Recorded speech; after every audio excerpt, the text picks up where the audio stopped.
TMC से उभरे, ठीक है, चल रहा है। सत्यप्रकाश मिश्रा जी, इस विषय पर बोलने का 2 मिनट का आपका समय शुरू होता है अब। देखिए, छात्र राजनीति के दिनों में हम लोग एक नारा लगाते थे, क्यों पड़े हो चक्कर में, कोई नहीं है टक्कर में। अब मोदी जी से जो लोग टक्कर लेने आए हैं तो कैसे टक्कर लेंगे? वेस्ट बंगाल में क्या फाइल चोरी करने वाले लोग टक्कर लेंगे? जहां हॉस्पिटल में महिलाओं का रेप हो जाता हो, जहां विकास दर देश में कम हो जाता हो, क्या वेस्ट बंगाल की सरकार मोदी जी के नेतृत्व से इस तरह टक्कर लेगी? आसाम अगर पहुंचेंगे तो दोनों के विकास दर में देखेंगे तो आपको बहुत अंतर मिलेगा। जब मोदी जी सरकार में आए थे तो इस देश के गरीबों के पास खाता नहीं था, ये पहली बार हमने जाना, और करोड़ों लोगों का जनधन खाता खुला। तो कांग्रेस जो आधी रोटी कहती थी कि खाएंगे और कांग्रेस को लाएंगे, तो 80 करोड़ लोगों को जो राशन अब सरकार दे रही है, तो कैसे लेंगे टक्कर आप मोदी जी से? किस आधार पर लेंगे? क्या वो नेता टक्कर लेगा जो भारत से बाहर निकलेगा, भारत माता का शीश झुका कर आएगा, कहेगा डेमोक्रेसी नहीं है, वोट चोरी हो जाता है, मेरा माइक बंद कर दिया जाता है, झूठ के बादल बाहर पसारेंगे, झूठ फिर यहां फैलाएंगे, तो क्या झूठ बोलकर मोदी जी से टक्कर लेंगे? तो इसीलिए कहा गया कि कोई नहीं है चक्कर में, मत पड़ो टक्कर में।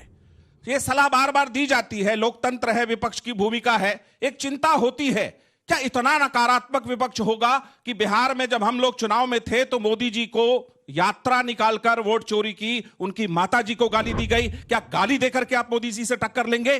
तो ये जो विषय आपने चुना है अंजना जी कि मोदी जी से टक्कर कौन ले सकता है, वो ले सकता है जो माटी में पड़े मूल्यों को उठाकर संसद के सीढ़ियों पर पहुंचाएगा, उसका नाम नरेंद्र मोदी है। वो अगर करेगा विपक्ष ऐसा तो टक्कर ले सकता है। संविधान के मूल्यों को देश के हर हिस्से अगर बिखेरेगा तो टक्कर ले सकता है। घूमते हाथ में संविधान लेकर के और फाइल चोरी करके भाग जाते हैं, कैसे लेंगे आप टक्कर? कहते हैं हम दोनों गठबंधन में है, इंडी गठबंधन, फिर सिर्फ फटोवल फाइट करते हैं, उसको कहते हैं फ्रेंडली फाइट। कैसे लेंगे टक्कर? तो मत पड़ो चक्कर में, कोई नहीं है टक्कर में। जबरदस्त। बिजली कड़के की दुबे जी बोलेंगे। आत्मविश्वास को समेट कर इन्होंने जो पूरा रायता फैल गया है उसको इकट्ठा करके इन्होंने हिम्मत बांधी है। 2 मिनट के लिए दुबे जी मिश्रा जी के मुकाबले बोलने वाले हैं। समय आपका शुरू होता है अब। युद्ध नहीं जिनके जीवन में, वो भी बड़े अभागे होंगे, या तो प्रण को तोड़ा होगा या तो रण से भागे होंगे। हमारे जीवन में संघर्ष तो हमेशा हमारे साथ चलना चाहिए। अरे हारना जीतना है तो होता रहेगा। अरे मन के जीते जीत है, मन के हारे हार। हार गए वो बिन लड़े, उन पर है धिक्कार, उन पर है धिक्कार। जो देखे ना सपना और सपनों का अधिकार, असल अधिकार है अपना। इस भावना से विपक्ष को डटकर सामना करना चाहिए। और सामने साक्षात उदाहरण आदरणीय ममता दीदी बनर्जी हैं, जो 15 साल से लगातार भारतीय जनता पार्टी से टक्कर ले रही हैं। इसका मतलब भारतीय जनता पार्टी को हराया जा सकता है। अरे उदाहरण तो आदरणीय उद्धव बाला साहब ठाकरे जी से लेना चाहिए। अभी हाल ही में 1-2 दिन पहले ही नतीजे आए हैं। मुंबई महानगर पालिका में पूरी ताकत लगाने के बाद भी भारतीय जनता पार्टी ने हमारे अस्तित्व को मिटा नहीं पाई। आज भी हम उनके नेक टू नेक सामना करते हुए उनका सामना कर रहे हैं। तो इसका यह मतलब नहीं है कि आप हार गए तो घर बैठ जाइए। अरे हारिए चाहे जीतिए, जनता के बीच में जनता के प्रश्नों को उठाते रहिए। अरे 1952 से लगातार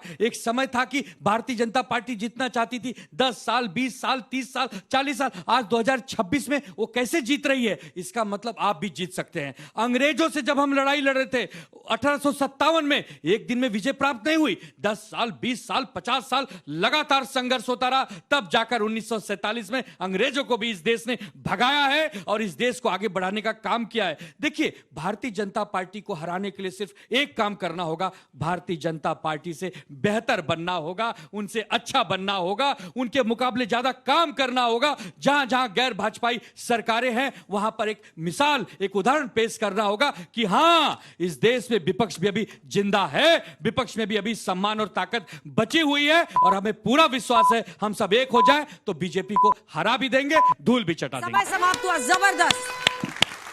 हम तो जजेस से इस पर राय पूछना चाहते हैं। आपको नहीं लगता कि दुबे जी को दिल्ली में ही रहना चाहिए? हमारा तो मन कर रहा है इनको जाने ही ना दे मुंबई। बोलिए ताऊ। दुबे जी आज पहली बार मायूस दिखे हैं। नहीं होती क्या है। गम में जिसको छिपा रहे हो? नहीं होती है। हार पहले भी हुई है। नहीं, क्या है कि मुंबई से एक दिल का नाता रहा है और 30 साल से मुंबई जीत रहे थे, पहली बार मुंबई हारे हैं, तो है दुख, लेकिन कोई बात नहीं, फिर अटल जी को याद कर देते हैं, क्या हार में क्या जीत में किंचित नहीं भयभीत में। अटल जी से रिश्ता टूटता नहीं है अटल इनका जी बहुत भाजपाइयों से। सम्मानित हमारे नेता बाला साहब ठाकरे जी, अटल जी बहुत अच्छे सखा थे, मित्र थे, तो वो छाप इस जीवन में अमिट है, कभी संजय जी, मिटेगी नहीं। संजय जी, नहीं, मुझे लगता है दुबे जी ने अभी जिस बात का जिक्र किया कि बीजेपी को हराने के लिए सबको एक होना होगा, सबको साथ आना उनसे होगा, बेहतर बनना होगा। उससे बेहतर बनना होगा। लेकिन मुझे लगा बीएमसी के चुनाव को अगर आप देखें तो जिस तरह के अलायंसेज हुए, आप कह रहे हैं सबको एक साथ आना होगा, लेकिन जिस तरह के अलायंसेज किए सारी पार्टियों ने, तो क्या इसी तरह के अलायंसेज की परिकल्पना की जा रही है बीजेपी को हराने के लिए? आपने बहुत सही सवाल पूछा। इस हमारे पूरे अलायंस में सबसे बड़ा भाई कांग्रेस पार्टी है। ये जिम्मेदारी कांग्रेस को उठानी होगी कि बड़े भाई हो तो बड़े भाई जैसे काम करो। दुबे जी आप ही की टीम में है ना? हैं? तो क्यों उल्टा ही उधर ये कर रहे हैं, सेल्फ गोल कर रहे हैं रशीद जी? देखिए, थोड़ा आत्मचिंतन का अभाव नजर आया, क्योंकि एक बात जो है वो ये कि दोनों ठाकरे बंधु क्यों मिले, और उस तरह की जो बात जो की गई फिर से मराठी अस्मिता की और जो बड़बोलेपन दिए गए, मुझे लगता है उससे उद्धव ठाकरे को नुकसान हुआ। तो आप अपने उसमें थोड़ी सी इस बात का भी हाईलाइट करें कि थोड़ी कहीं स्ट्रेटेजिक मिस्टेक हुई, जनता ऐसे नकारती नहीं। हमारा आत्मचिंतन शुरू है, हम आपसे वादा करते हैं कि शून्य से शिखर तक जल्द ही आपके सामने दिखेंगे। आपका आत्मचिंतन क्या है कि स्याही मिट गई, चुनाव आयोग ने जितवा दिया उनको, टूटी टांग के साथ गए, अधिकारियों ने कल बैठक करके सेटिंग कल की बातें, कल की बात पुरानी, आओ लिखते हैं हम सब एक नई कहानी, हम सब शिव सैनिक, हम सब शिव सैनिक। मैंने इनके मुंह से हिंदुस्तानी तक नहीं निकला और ये लेंगे टक्कर। वाह, एक मिनट, शिवसेना क्या हिंदुस्तान से बाहर है? दिनकर की एक बड़ी अच्छी नहीं, लाइन है, शिवसेना क्या हिंदुस्तान से आनंद बाहर है? सरल वचन मधुमेह है, तन पर शुभ्र वसन है, बचो युधिष्ठिर ऐसे नागन से, विश्व भरा दशन है। आपके लिए ही काफी है। गजब है भैया, दोनों ऐसा तरफ है, से। शिवसैनिक हमने कहा क्या था ना, देश से बिजली बाहर रहते कड़केगी। हैं? हम नहीं नहीं, पीछे हो शिवसैनिक जब हिंदुस्तानी नहीं बोलेगा तो खुद अरे समझ तो ले हिंदुस्तानी, क्या है। एक मिनट, अब उस पे भी एक गीत गा दूं? गाइए गाइए, हम तो गायक आपको चाहते हैं, गायक मेरा बन। जूता है जापानी, ये पतलून इंग्लिस्तानी, सर पे बिल्कुल नहीं है टोपी, फिर भी दिल है हिंदुस्तानी। हम कांग्रेस तो वाली भारत टोपी के है। रहने वाले हैं, भारत की बात सुनाते हैं, बाकी हम कुछ नहीं गाते हैं, भारत माता की। और सुनिए, तालियां भाई दोनों के लिए। पार्टियां तोड़ के सरकार बनाते हैं। जबरदस्त, बहुत अच्छा। आप दोनों अपनी अपनी जगह पर जाइए। इससे पहले कि मैं अगले कंटेस्टेंट्स को बुलाऊं, सबसे पहले आप में से कोई ऐसा है जो गमछा बदलना चाहता है? कोई है जिसका दिल बदल रहा है? बदलना है, जाइए गमछा उठाइए और अपनी ही जगह पर आप वापस आके बैठ जाइएगा। तो दोनों तरफ है, सफेद गमछे वाले भी हो रहे हैं। दुबे जी पकड़िए, दुबे जी क्या हो रहा है? दुबे जी हैं? तो हम दो दुबे जी है ना उधर, हम अभय दुबे जी को कह रहे हैं। अभय जी क्या हो रहा है ये? हाँ? थोड़े समय बाद घर ही आएंगे। तो भाई यहाँ पर तो नीले वाले हिस्से में एकदम भगदड़ मच गई है। नहीं, लेकिन लाल वाले भी बहुत जा रहे हैं, जो कि सफेद गमछा ले रहे हैं, न्यूट्रल होना चाह रहे हैं। लाल वाले भी नीला गमछा ले रहे हैं भाई, नहीं सफेद गमछे से ये नीले पे गई हैं। अरे गुरुजी देखिए क्या हो गया है, लाल गमछा भर गया इधर। हाँ, बोल रहे गमछा बदल दो यार, ऐसे ही चलता। बीएमसी में कहते थे वोट बदल दो यार, चला नहीं। यही तो बात है, समझनी पड़ेगी। कितने लोगों ने लाल गमछा लिया भाई? हाथ उठाइए। 1 2 3 4 5 6 7 8 9 10 11 12 13 14 15 16 17 18 19 20 के करीब लोगों ने लिया है नीला गमछा। 1 2 3 4। सफेद गमछा 1 2 3 4 5 6 7 8 9 10 11 12। काफी लोग, लेकिन कुल मिलाकर लाल गमछे वालों ने फिलहाल बाजी मार ली है। लेकिन हम मानते हैं कि बहसबाजीगर सिर्फ नेताओं का, प्रवक्ताओं का शो नहीं है। हम हमेशा ये कोशिश करते हैं कि युवाओं में से हम युवा नेता को चुने जो कि यहाँ पर अपनी बात रख सके। इस नीले हिस्से में जितने लोग बचे हैं, कोई है जो बोलना चाहता है? आप बोलेंगे? लीजिए इसको, टोपी को संभालिए और यहीं पर रुकिएगा। इधर से कौन बोलेगा? आप बोलेंगे? आइए, ये टोपी लीजिए और मेरे साथ आ जाइए, पीछे पीछे आइए। टोपी को अपने सिर पे सजा लीजिए, एकदम नेता वाले भाव में आ जाइए। और आप लोगों को 45 सेकंड का मौका मिलेगा जिसमें आपको इस विषय पर बोलना है।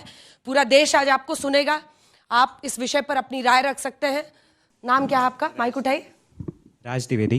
क्या कर रहे हैं आप? जर्नलिज्म। जर्नलिज्म के छात्र हैं। और आप? कुबेर महाजन। हाँ। I am an advocate and author. क्या बात है, advocate, you're a practising lawyer. युवा है ना, वैसे नेताओं का तो क्या, भी नितिन नवीन जी बन रहे हैं, उनको युवा ही अध्यक्ष बोला जा रहा है। इस विषय पर बोलने का आपका 45 सेकंड का समय शुरू होता है अब।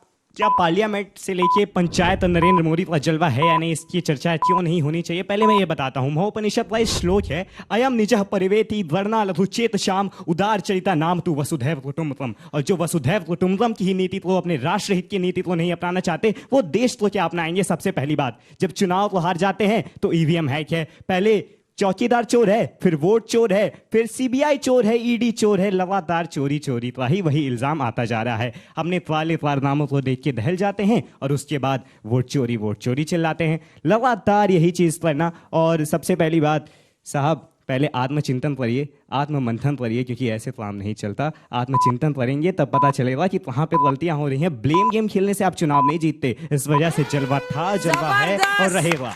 ताली ठोकिए भाई, जबरदस्त। आप लोग तो हौसला बढ़ाइए उनका।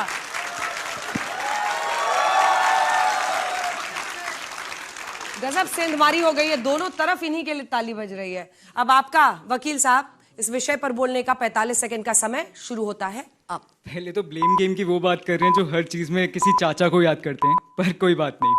देखिए, ये देश युवाओं का है और युवाओं को पता है कि हमारे फॉरेन रिलेशन कैसे हैं। क्या हमारे आपसी नेबर से रिश्ते ठीक हैं? क्या हमारे वेस्टर्न कंट्रीज के साथ रिश्ते ठीक हैं? क्या हम जब किसी देश से बात करते हैं तो कितने देश हमारा साथ दे रहे हैं? क्या हमारी फॉरेन पॉलिसी छोड़िए, क्या हमारी देश की नीति सही चल रही है? क्या युवाओं के पास नौकरी है? क्या हर घर में महिलाएं सेफ हैं? क्या हर घर में आजादी के साथ अपनी ही सरकार को क्रिटिसाइज किया जा पाता है?